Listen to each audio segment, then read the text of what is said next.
Hey everyone, how are you? I hope you all are fine. So today we are going to discuss new topic. So the name of topic is properties of quinoline. क्या चीज properties of quinoline? आपको बता दें कि पिछले class में हम लोग सिंथेसिस देख चुके हैं. इस क्लास में क्या बात करेंगे? प्रॉपर्टीज के ऊपर बात करेंगे. तो प्रॉपर्टीज पढ़ने से पहले थोड़ा सा आप रेजोनेंस स्ट्रक्चर के बारे में जान लीजिए कि इसका रेजोनेंस स्ट्रक्चर कौन कौन सा मींस कितना टाइप का पॉसिबल रेजोनेंस स्ट्रक्चर होता है. आपको बता दें कि क्विनोलिन का स्ट्रक्चर कुछ आपका ऐसा है. यहाँ पे देखिए होता क्या है कि टोटल कितना, उससे पहले एक चीज और देख लीजिए. क्विनोलिन का स्ट्रक्चर कुछ ऐसा है. यहाँ पे देखिए क्विनोलिन का स्ट्रक्चर में दो 6 मेंबर रिंग है. One is benzene and another is pyridine. ठीक है, बेंजीन है और pyridine है, दोनों मिलकर के क्या बना है? क्विनोलिन बना है. यहाँ पे जो है आपका टोटल 5 डबल बॉन्ड है.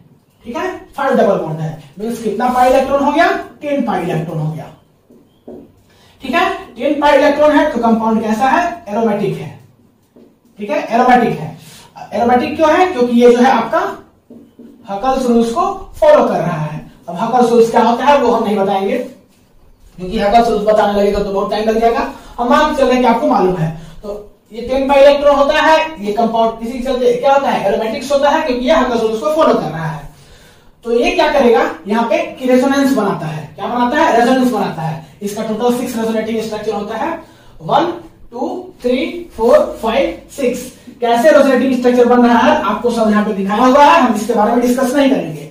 मेरा इस क्लास का मुद्दा है प्रॉपर्टीज. बस हम आपको बताना चाह रहे थे कि इसमें रेजोनेटिंग स्ट्रक्चर होता है. टोटल 6 रेजोनेटिंग स्ट्रक्चर होता है. एक बात और कि यहाँ पे जो रेजोनेंस एनर्जी होता है, रेजोनेंस एनर्जी होता है वो होता है 198 किलो जूल पर मोल. तो आप कहीं लिख के रख लो, बड़ा ही इंपॉर्टेंट चीज है. यहाँ पे रेजोनेंस एनर्जी कितना होता है? 198 किलो जूल पर मोल. टोटल रेजोनेटिंग स्ट्रक्चर की बात करें, टोटल रेजोनेंस स्ट्रक्चर की बात करें तो होता है 6, जो कि आपका यहाँ पे 6 रेजोनेटिंग स्ट्रक्चर ड्रॉ किया हुआ है. अब हम बात करते हैं अपना प्रॉपर्टीज, जो कि मेरा मेन टॉपिक है यहाँ का. सबसे फर्स्ट बात करते हैं इसका बेसिक कैरेक्टर. इसके बारे में, बेसिक कैरेक्टर के बारे में. ठीक है, बेसिक कैरेक्टर की बात करें तो यहां पे देखिए करना आपको क्या है. आपको लेना है क्विनोलिन. क्विनोलिन यही है आपका क्विनोलिन. क्विनोलिन का स्ट्रक्चर नहीं, ये है आपका क्विनोलिन. इसका जब हम रिएक्शंस मिथाइल आयोडाइड के साथ करेंगे, CH3I के साथ करेंगे, और इसका जब हम रिएक्शंस HCl के साथ करेंगे तो क्या प्रोडक्ट बनेगा सो देखिए. जब इसका रिएक्शंस हम करेंगे HCl के साथ तो आपके जाकर के क्या बनता है? सॉल्ट बनता है. नॉर्मल सॉल्ट बनता है. नहीं, ये कुछ बनेगा ऐसा. यहां पॉजिटिव, यहां लग जाएगा हाइड्रोजन, और यहां डबल बॉन्ड, और यहां पे Cl माइनस. ये जाके बनता है आपका सॉल्ट. ठीक है, और जब हम मिथाइल आयोडाइड के साथ रिएक्शन करेंगे तो यहां पे जो है आपका वो यहां पर भी जाके बनता है आपका सॉल्ट ही, लेकिन यहां पे बनता है आपका क्वाटनरी सॉल्ट. क्या बनता है? क्वाटनरी सॉल्ट बनता है. CH3 नहीं, और यहां पे I माइनस. ये बनता है आपका क्वाटनरी सॉल्ट. क्या बनता है? Quaternary salt. तो आपको पता चल गया होगा जब हम क्या कर रहे हैं, क्विनोलिन का एसिड के साथ रिएक्शंस कर रहे हैं तो आपको क्या मिल रहा है? सॉल्ट मिल रहा है. और मिथाइल आयोडाइड के साथ रिएक्शंस कर रहे हैं तब जाके आपको मिल रहा है क्वाटनरी सॉल्ट. तो ये क्या है आपका? ये है आपका बेस. ठीक है, जो एसिड के साथ रिएक्शंस करके सॉल्ट दे उसको क्या बोलते हैं? बेस बोलते हैं. तो आपको पता चल गया होगा कि बेस है. एक बात और, एक तरीका यहां से और बेस को समझने के लिए है. इस नाइट्रोजन के पास दो लोन पेयर है, सॉरी एक लोन पेयर है, मींस 2 इलेक्ट्रॉन है, एक्स्ट्रा इलेक्ट्रॉन. तो इसके पास एक लोन पेयर है और ये जो है आपका क्या है? यहाँ पे एक्स्ट्रा है. मींस ये जो है आपका कंजुगेशंस में जो रेजोनेंस बनेगा उस कंजुगेशंस में, यहाँ पे कंजुगेशंस में जो है ये लोन पेयर पार्टिसिपेट नहीं करेगा. मींस ये नाइट्रोजन के पास एक्स्ट्रा लोन पेयर है. एक्स्ट्रा लोन पेयर है, ये कंजुगेशन में पार्टिसिपेट नहीं करेगा. तो ये बाहर से H+ को क्या कर सकता है? इजिली ले सकता है. ये लोन पेयर H+ को इजिली एक्सेप्ट कर सकता है, और जो इजिली H+ एक्सेप्ट कर ले उसको क्या बोलते हैं? बेस बोलते हैं. तो फर्स्ट तरीका, ये क्विनोलिन जो है वो HCl के साथ और मिथाइल आयोडाइड के साथ रिएक्शन करके एक के साथ क्वाटनरी सॉल्ट बनाता है और एक के साथ आपका नॉर्मल सॉल्ट बनाता है. तो ये क्या है? बेस है. सेकंड कि नाइट्रोजन के पास लोन पेयर होता है. ये लोन पेयर कंजुगेशन में पार्टिसिपेट नहीं करता है क्योंकि इसके पास ऑलरेडी 10 पाई इलेक्ट्रॉन होता है. तो ये क्या करेगा? कंजुगेशन में पार्टिसिपेट नहीं करेगा. मींस इसके पास एक्स्ट्रा लोन पेयर होगा, ये इजिली H+ ले सकता है, और जब ये इजिली H+ ले सकता है तो ये क्या है? बेस है. तो बेसिक कैरेक्टर के बारे में हम डिस्कस कर लिए। अगर आपसे क्वेश्चन पूछे तो आप बना करके लिख देना। मिथाइल आयोडाइड के साथ रिएक्शंस करके क्वार्टरनरी सॉल्ट बनाता है और HCl के साथ रिएक्शंस करके सॉल्ट बनाता है। इसी के चलते ये बेस है और इसका दोनों रिएक्शन दिखा देना और फिर नीचे लिख देना इसके पास एक्स्ट्रा लोन पेयर होता है, वो कंजुगेशन में पार्टिसिपेट नहीं करता है क्योंकि पहले ही से क्विनोलिन के पास 10 pi इलेक्ट्रॉन होता है, वही कंजुगेशन में दौड़ते रहता है, तो इसका कुछ काम है नहीं, इजीली H+ ले लेगा। इसी के चलते ये क्या होगा, बेस होगा। आप अपने लैंग्वेज में बना के लिख देना जैसे लिखना होगा। तो बेसिक कैरेक्टर के बारे में डिस्कस कर लिए। अब बात करते हैं E+ substitution, electrophilic substitution reaction कि यहाँ पे जो है इलेक्ट्रोफिलिक सब्स्टिट्यूशन रिएक्शन कहाँ पे होता है। तो जनरली 5 और 8 पोजीशंस पे होता है। तो इसको लिखिए, हम आपको बताते हैं कि 5 और 8 पोजीशंस पे होता है, कैसे होता है, सारा बात हम डिस्कस करेंगे। तो फटाक से इसको वीडियो को पॉज करके नोट कीजिए। बात करते हैं electrophilic substitution reaction, that is E+ substitution. Note कर लिए, मिटा दे, चलिए मिटाते हैं। अब बात करते हैं E+ सब्स्टिट्यूशन का। आपको सीधा सीधा बात बता दें कि इसमें जो है E+ substitution reaction position number 5 और पोजीशन नंबर 8 पे होता है। कहां होता है, पोजीशन नंबर 5 और पोजीशन नंबर 8 पे होता है। अगर हम E+ सब्स्टिट्यूशन पोजीशन नंबर 5 पे कराएं तो क्या होगा, इसका नंबरिंग पहले देख लीजिए। ये होगा 1 नंबर, ये 2 नंबर, ये 3 नंबर, ये 4 नंबर, ये 5 नंबर, ये 6 नंबर, ये 7 नंबर, ये 8 नंबर। ये गलत नहीं करना चाहिए। मींस यहाँ पे हम बता रहे हैं कि जो E+ सब्स्टिट्यूशन रिएक्शन होगा या तो इस पोजीशन पे होगा या तो फिर इस पोजीशन पे होगा। मींस पोजीशन 5 पे होगा या पोजीशन 8 पे होगा। सबसे फर्स्ट पोजीशन 5 पे करा के देखते हैं क्या होगा। पोजीशन 5 पे जैसे ही होगा तो यहाँ पे जाके E+ लग जाएगा और यहाँ पे आपका हाइड्रोजन लग जाएगा। फिर फर्दर नेक्स्ट स्टेप पे ये बॉन्ड इधर शिफ्ट होगा, यहाँ क्योंकि पॉजिटिव चार्ज आ जाएगा तो इस पॉजिटिव चार्ज को खत्म करने के लिए ये बॉन्ड इधर शिफ्ट करना होगा और जाके फिर फाइनली 5 पोजीशन पे आपका लग जाएगा इलेक्ट्रोफाइल। मींस यहाँ पे आपका E+ जाके लग गया। तो ये सब्स्टिट्यूटेड प्रोडक्ट हो गया पोजीशन 5 का। इस तरीके से सब्स्टिट्यूटेड प्रोडक्ट देखेंगे पोजीशन 8 का। यहाँ पे पोजीशन 8 पे करा रहे हैं तो पोजीशन 8 पे इलेक्ट्रोफाइल जाके लगेगा।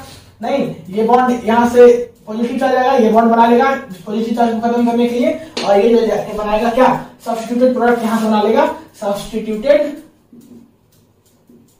प्रोडक्ट है किसका, पोजीशन 8 का, और ये सब्स्टिट्यूटेड प्रोडक्ट किसका था, पोजीशन 5 का। तो सीधी सी बात है कि पोजीशन नंबर 5 और पोजीशन नंबर 8 पे इलेक्ट्रोफिलिक सब्स्टिट्यूशन रिएक्शन होता है। आइए अब हम लोग बात करते हैं इसका एग्जांपल्स कि कौन कौन सा इलेक्ट्रोफिलिक सब्स्टिट्यूशन रिएक्शन देता है। नॉर्मली हम सभी के लिए एक ही यूज किए हैं, क्विनोलिन। क्विनोलिन का रिएक्शन जो है हमारा क्या क्या इलेक्ट्रोफिलिक सब्स्टिट्यूशन रिएक्शन देता है उसको देखना है। क्विनोलिन जो है सबसे फर्स्ट आपका देता है नाइट्रेशन रिएक्शन। नहीं, नाइट्रेशन रिएक्शन के लिए जो रिएजेंट यूज करते हैं वो यूज करते हैं HNO3 + H2SO4। HNO3 + H2SO4 use कीजिएगा तो यहाँ पे जो इलेक्ट्रोफिलिक सब्स्टिट्यूशन रिएक्शन होगा वो दोनों पोजीशन पे होगा, पोजीशन 5 पे भी होगा, पोजीशन 8 पे भी होगा। जो पोजीशन 5 पे होगा और पोजीशन 8 पे होगा, मींस यहाँ पे 2 प्रोडक्ट बनेगा। आपका प्रोडक्ट 1 का क्या नाम होगा, यहाँ पे प्रोडक्ट 1 का नाम होगा 5-नाइट्रोक्विनोलिन। क्या होगा, 5-नाइट्रोक्विनोलिन। आप यहाँ पे करके लिख लो 5-नाइट्रोक्विनोलिन। ठीक है, ये होगा प्रोडक्ट 1 का नाम। सेकेंड का क्या नाम होगा प्रोडक्ट का, 8-नाइट्रोक्विनोलिन। तो यहाँ पे कुछ नहीं करना है, सेम केवल यहाँ पे 8 लगा देना है और बाकी जो लिखे हैं वही 8-नाइट्रोक्विनोलिन। तो ये हुआ आपका नाइट्रेशन। आपको एक बात और बता दें कि अगर यहाँ पे एसिटिक एनहाइड्राइड ले लें, रिएजेंट अगर हम लोग एसिटिक एनहाइड्राइड यूज करें in the presence of HNO3 तो वहां पे जो है ना 5 प्रोडक्ट बनेगा ना 8 प्रोडक्ट बनेगा, वहां पे बनता है 3-नाइट्रो क्या क्विनोलिन। क्या बनता है, 3-नाइट्रोक्विनोलिन। तो आप यहाँ पे साइड में करके लिख लो कहीं पे कि इसी का नाइट्रेशन अगर हम रिएजेंट यूज करते हैं एसिटिक एनहाइड्राइड, एसिटिक एनहाइड्राइड, ठीक है, acetic anhydride in the presence of HNO3 तो यहां से जो जाके प्रोडक्ट बनेगा वो बनता है आपका 3-नाइट्रोक्विनोलिन। क्या बनता है, 3-नाइट्रोक्विनोलिन बनता है। नहीं तो ये एक इंपॉर्टेंट केस होता है। नाइट्रेशन समझ में आ गया आपको।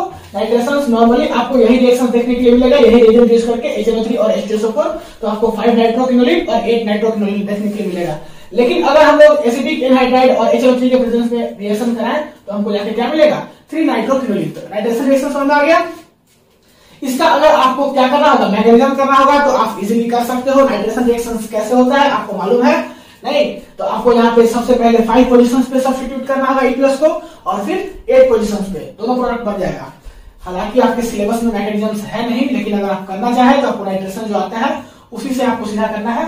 वहां पे आप लोग पायरोल थेरेपी में जैसे करते थे वैसे ही करना है। यहाँ पे पोजीशन नंबर 5 पे एक बार करना है और एक बार पोजीशन 8 पे। अब बात करते हैं इसका second electrophilic substitution reaction, that is की सल्फोनेशन। सल्फोनेशंस की बात करें तो 2H2SO4 और ओलियम रखते हैं हम लोग, ठीक। 2H2SO4 ओलियम रखते हैं एट 598 केल्विन पे। तो यहाँ पे जो है आपका क्या बनता है, एक 5 प्रोडक्ट बनता है और एक 8 प्रोडक्ट बनता है। मींस 5th पोजीशन पे भी जाके लगता है और 8 पोजीशन पे भी लगता है SO3H। नहीं तो यहाँ पे आपको क्या करना है, सल्फोनेशंस करना है। तो वहां पर भी आपको समझ में आ गया। इसका नाम क्या होगा 5 बोलेगा, इसका क्या नाम होगा बताइए, क्विनोलिन 5 सल्फोनिक एसिड। इसका क्या नाम होगा, क्विनोलिन 5 सल्फोनिक एसिड। और उसका क्या नाम होगा सेकेंड वाले का, क्विनोलिन 8 सल्फोनिक एसिड। ठीक है, तो ये सब आप कर लोगे। अब बात करते हैं इसका नेक्स्ट, दैट इज की ब्रोमिनेशन।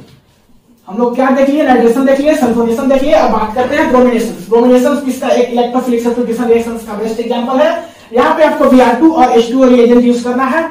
नहीं या तो फिर आपका मन करे तो Br2 Ag2SO4 भी यूज कर सकते हो, जो मन करे वो यूज कीजिए।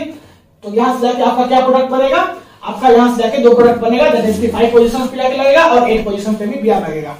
इसका नाम है 5-ब्रोमोक्विनोलिन। 5-ब्रोमोक्विनोलिन सेम उसका क्या हो जाएगा, 8-ब्रोमोक्विनोलिन हो जाएगा। ठीक है, आप इसको कंप्लीट कर लेना। तो ये 5-ब्रोमोक्विनोलिन और ये 8-ब्रोमोक्विनोलिन।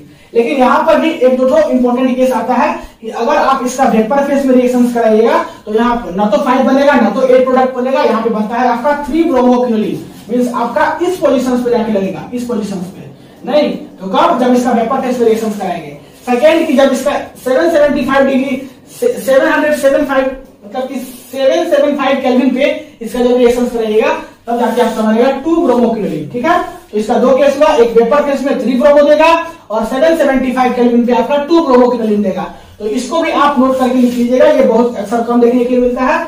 लेकिन अगर आपसे पूछते तो 5 ब्रोमो 8 ब्रोमो आपको रट के नहीं जाना है, आपको ये भी समझना है, जानना है। ये 3-ब्रोमोक्विनोलिन और 2-ब्रोमोक्विनोलिन भी देता है, लेकिन इसके एक्सेप्शन केस होता है वेपर फेस और एट 775 केल्विन टेम्परेचर पे। तो उम्मीद करते हैं कि इलेक्ट्रोफिलिक सब्स्टिट्यूशन रिएक्शंस आप लोग समझ गए होंगे। अब बात करते हैं हम लोग न्यूक्लियोफिलिक सब्स्टिट्यूशन रिएक्शंस की। न्यूक्लियोफिलिक सब्स्टिट्यूशन रिएक्शंस कौन सा पोजीशन पे होता है और साथ साथ कौन कौन सा न्यूक्लियोफिलिक सब्स्टिट्यूशन रिएक्शंस होता है उसका एग्जांपल। तो फटाक से इसको नोट कीजिए। अब बात करते हैं हम लोग न्यूक्लियोफिलिक सब्स्टिट्यूशन रिएक्शंस की ओर। नोट कर लिए, मिटाते हैं हम लोग, फटाक से नोट कीजिए। अब बात करते हैं हम लोग इलेक्ट्रोफिलिक सब्स्टिट्यूशंस के बारे में। नोट जल्दी कीजिए, कर लिए, चलिए मिटाते हैं। अब इसका बस हम लास्ट बात कर रहे हैं न्यूक्लियोफिलिक सब्स्टिट्यूशन रिएक्शंस के बारे में। ठीक है, इलेक्ट्रोफिलिक देख लिए, लास्ट है अब इसका nucleophilic substitution reaction. Nucleophilic substitution reactions की बात करें तो यहाँ पे न्यूक्लियोफिलिक सब्स्टिट्यूशन रिएक्शन जो है आपका होता है पोजीशन नंबर 2 पे। यहाँ पे 2 6 मेंबर रिंग होता है, एक होता है बेंजीन और एक होता है पिरिडीन। दोनों रिंग के मिला करके बनता है क्विनोल। अब बात करें क्विनोलिन का, नहीं क्विनोलिन का बात करें नहीं तो यहाँ पे 2 रिंग से मिलकर बनता है, 2 6 मेंबर, एक पिरिडीन और एक बेंजीन। तो जो पिरिडीन होता है वहां पे 2 पोजीशंस पे न्यूक्लियोफिलिक सब्स्टिट्यूशन रिएक्शंस होता है। ठीक है, जस्ट लाइक जैसे पिरिडीन में होता था। पिरिडीन के केस में भी न्यूक्लियोफिलिक कहां होता था, 2 पोजीशंस पे होता था। यहाँ पे क्विनोलिन के केस में भी क्या होगा, 2 पोजीशंस पे ही होगा। तो अब क्या करेंगे कि हम लोग देखें, यहाँ पे लिए हैं इसका एग्जाम्पल, ये क्विनोलिन लिए हैं। क्विनोलिन का देखते हैं कि कौन कौन सा न्यूक्लियोफिलिक सब्स्टिट्यूशन रिएक्शंस होता है। तो सबसे फर्स्ट होता है चिची-वेबिन रिएक्शन। क्या होता है, चिची-वेबिन रिएक्शन। चिची-वेबिन रिएक्शंस में क्या करना है कि NaNH2 और लिक्विड एमोनिया के साथ रिएक्शंस कराते हैं in the presence of it. तो यहाँ पे जाके होता है, बनता है 2-एमिनोक्विनोलिन। क्या बनता है, 2-एमिनोक्विनोलिन। तो ये बड़ा ही इंपॉर्टेंट रिएक्शंस है। हम क्यों बोल रहे हैं, क्योंकि ये नेम रिएक्शंस पूछता है चिची-वेबिन रिएक्शन। नहीं, ये नेम रिएक्शंस में, चिची-वेबिन रिएक्शंस में ये पूछता है डायरेक्ट कि रिएक्टेंट से प्रोडक्ट मतलब क्या बन रहा है। तो इसलिए हम बता रहे हैं कि ज्यादा इंपॉर्टेंट है। आप बस ये जान के रखिएगा कि यहाँ पे रिएजेंट कौन सा यूज होता है और प्रोडक्ट क्या बनता है। इसका मैकेनिज्म नहीं पूछता है, बस आपको क्या देना है, रिएक्टेंट से प्रोडक्ट। अब बात करते हैं इसका सेकंड, ऑर्गेनोलिथियम कंपाउंड के साथ रिएक्शंस करता है। दैट इज कि RLi ले सकते हो, ArLi ले सकते हो। नहीं तो क्या बनेगा, सेकंड पोजीशन पे जाके R और AR जाके लगेगा। ठीक है, मींस न्यूक्लियोफाइल कहां पे लगेगा, सेकंड पोजीशन पे। फिर अब बात करते हैं हम लोग इसका, इसमें आगे रिडक्शन का। नहीं तो ये आपको समझ में आएगा चिची-वेबिन रिएक्शंस और ऑर्गेनोलिथियम कंपाउंड। अब यहाँ पे बता दें कि रिडक्शन भी होता है। रिडक्शंस की बात करें तो क्विनोलिन है, क्विनोलिन का रिडक्शन जो है हम लोग 3 डिफरेंट रिएजेंट के साथ करते हैं, ठीक है। सबसे फर्स्ट LiAlH4 के साथ करेंगे, तो जाके क्या बनेगा, जाके बनेगा आपका डाइहाइड्रोक्विनोलिन। क्या बनेगा, डाइहाइड्रोक्विनोलिन। यहां से देखिए एक बॉन्ड यहां से गायब है, नहीं, और फर्स्ट पोजीशन पे हाइड्रोजन, सेकंड पोजीशन पे हाइड्रोजन, इसी की चलते बोला जाता है इसको डाइहाइड्रोक्विनोलिन, या इसी को बोल सकते हो 1,2 डाइहाइड्रोक्विनोलिन। बहुत जगह 1,2 डाइहाइड्रोक्विनोलिन लिखा रहता है, तो आपको जो लिखना है लिखिए, कोई फर्क नहीं पड़ने वाला है। इसी क्विनोलिन का हम रिडक्शन SnHCl और या तो फिर H2Ni के साथ करें, तो यहां से जो बनता है वो बनता है 1 2 3 4 टेट्राहाइड्रोक्विनोलिन। क्या बनेगा, 1 2 3 4 टेट्राहाइड्रोक्विनोलिन। तो 1 2 3 4 यहां देखिए, यहां से भी चला गया, यहां से भी चला गया, तो क्या बनेगा 1 2 3 4 टेट्राहाइड्रोक्विनोलिन। अब हम बात करते हैं इसका थर्ड H2PT के साथ जब रिडक्शन करें in the presence of CH3COH, तब क्या बनेगा। तो यहां से जो है आपका बनता है, हर एक जितना भी पाई बॉन्ड यहाँ पे है सबका सब यहां से क्या होता है, सब्स्टिट्यूट हो जाता है, तो सबका सब यहां 5 पाई बॉन्ड जाता है, तो क्या बनेगा 1 2 3 4 5 6 7 8 9 10 मींस डेकाहाइड्रोक्विनोलिन। मींस आप इसको यहां पे लिख सकते हो 1 2 3 4 5 6 7 8 9 10, नहीं, या इसी को सीधा लिख दो डेकाहाइड्रोक्विनोलिन। तो आपको अगर नंबरिंग लगाना है तो लगा दो, डेका लिख दिए हो वही सफिशिएंट है। तो एक केस में क्या बना, डाइहाइड्रोक्विनोलिन, एक में टेट्राहाइड्रो और एक में डेकाहाइड्रो, ठीक है। सारा बात आपको समझ में आ गया होगा। अब बात करते हैं आपका किसमें होता है ऑक्सीडेशन। तो बात करते हैं ऑक्सीडेशन रिएक्शन कि यहाँ पे ऑक्सीडेशन भी होता है। ऑक्सीडेशन रिएक्शंस की अगर हम लोग बात करें तो ऑक्सीडेशन रिएक्शंस में करना क्या होता है, हमको लेना होता है क्विनोलिन। क्या लेना आता है, क्विनोलिन लेना आता है। इसका जब हम ऑक्सीडेशन करते हैं KMnO4 के साथ, तो क्या बनेगा, यहाँ पे आपका प्रोडक्ट बनेगा कुछ ऐसा। इसका नंबरिंग आप खुद से कर सकते हो। यहाँ नाइट्रोजन है नंबर 1, इसका यहाँ पे होगा 2 होगा, नहीं ये फर्स्ट होगा, यहाँ 2 होगा जी, ये फर्स्ट पोजीशन, ये सेकंड पोजीशन, ये थर्ड पोजीशन, ये 4 5 6। आपको बता दें कि हम लोग हेटेरोएटम से नंबरिंग स्टार्ट करते हैं, तो इसका क्या नाम होगा, pyridine 2 3 पोजीशंस पे क्या है, कार्बोक्सिलिक एसिड है, तो क्या बोलेंगे pyridine 2 3 डाइकार्बोक्सिलिक एसिड, नहीं, या pyridine 2 3 डाइकार्बोक्सिलिक एसिड ही बोलिए, इसका और भी नाम होता है, तो वही काफी है, आप जानकर रखिए। pyridine 2 और 3 पे क्या है, कार्बोक्सिलिक एसिड है, इसी चलते क्या बोलेंगे pyridine 2 3 डाइकार्बोक्सिलिक एसिड। और जब इसको हीट कीजिएगा तो यहां से आपका CO2 बाहर निकलता है और जाके आपका बनता है प्रोडक्ट कुछ ऐसा, और इसका नाम होता है आपका निकोटिनिक एसिड। क्या नाम होता है, निकोटिनिक एसिड। आगे चल के आप निकोटीन पढ़िएगा तो वहां पे आपको निकोटिनिक एसिड मिलेगा। तो यही होता है निकोटिनिक एसिड का स्ट्रक्चर। मींस इसका ऑक्सीडेशन करेंगे तो कुछ ऐसा होगा।